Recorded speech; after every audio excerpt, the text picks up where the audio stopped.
The Centre for Family Businesses is a global, world-leading centre. Family businesses are the most widespread form of business around the world. We've worked in Africa, we're doing some work in India.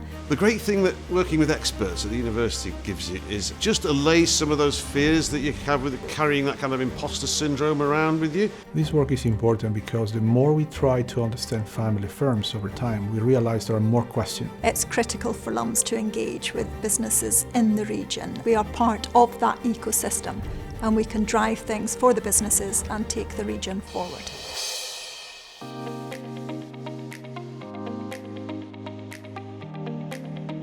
Well, the Centre for Family Business is an international research centre. It strives on excellent research and education about family business. And family businesses are the most ubiquitous form of businesses around the world.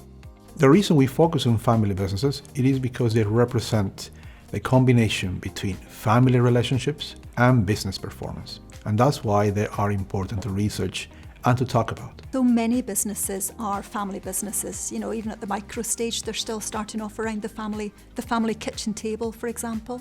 So that's very much part of what we do at Lancaster. And we do that through looking at, a lot of us look at it through an entrepreneurship kind of lens as well, but also from the larger organisational perspective as well. I've done a number of different things with the management school over the past 10 years or more.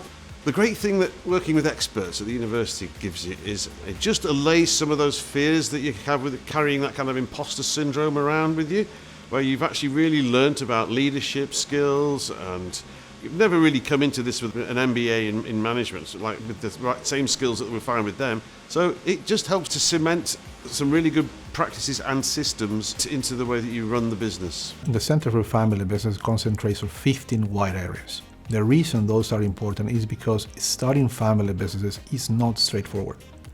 Not only do they combine the relationship of family members in a business, but also the demands of the business world. Therefore, you have areas such as succession, performance, entrepreneurship, leadership, legacy, and even gender as part of the widespread interests of the members of the Centre for Family Business. Some of the issues that we face as researchers when we try to study family firms are the myths, as the misconceptions people have about family businesses. Some of them might relate to their size, some of them might relate to the way they operate, some of them might relate to actually the places where they are working on. And so when we study them, we try to actually tell a little bit more, not only about what people might feel family businesses are, but actually what they can achieve over time. I've been working with the Centre for Family Business for quite a while, and I had the great thrill to work with Dr. Alan Cruz on a chapter of a book. So I can actually now say I'm a published academic as well as an entrepreneur in residence. But the opportunity was to look into ways that family businesses are using the UN SDGs, or Sustainability Development Goals, in the running of their business. So the fact that I was already doing that and that there was an interest out there and a demand for that was a really good balance to have. And I should also mention, of course, that I have worked with Bing Bing over the years, and she's doing a fantastic version of Atkinson's history at the moment. I research on family businesses, so it is really important for me to engage with family businesses. Otherwise, I'm just talking about something in the air. So I do case studies, qualitative research. I interview the family businesses. Sometimes I observe them. Ian is one of the great examples.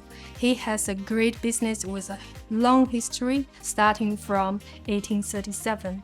So this business is full of history, and I wouldn't have had the opportunity to look at this rich history without looking and engaging with Ian's business.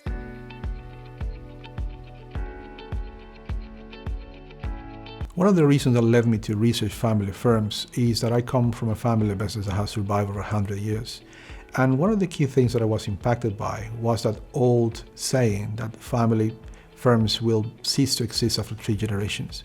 But actually, I was looking at different families and the way they did business, and I realized that was not the case. So I was very intrigued into why and how these families create not only one firm, but actually discovered they will creating a group of firms. And that kind of dynamic led me to think there might be something else we can say about how family firms survive over time.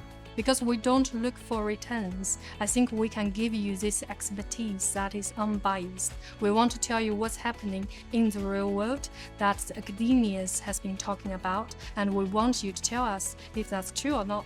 The impact our work can have on the way family businesses work is that they are able to understand processes such as succession, how to create a new firm, how to incorporate new generations into the business, and at the same time how to create systems that allow them to survive over decades.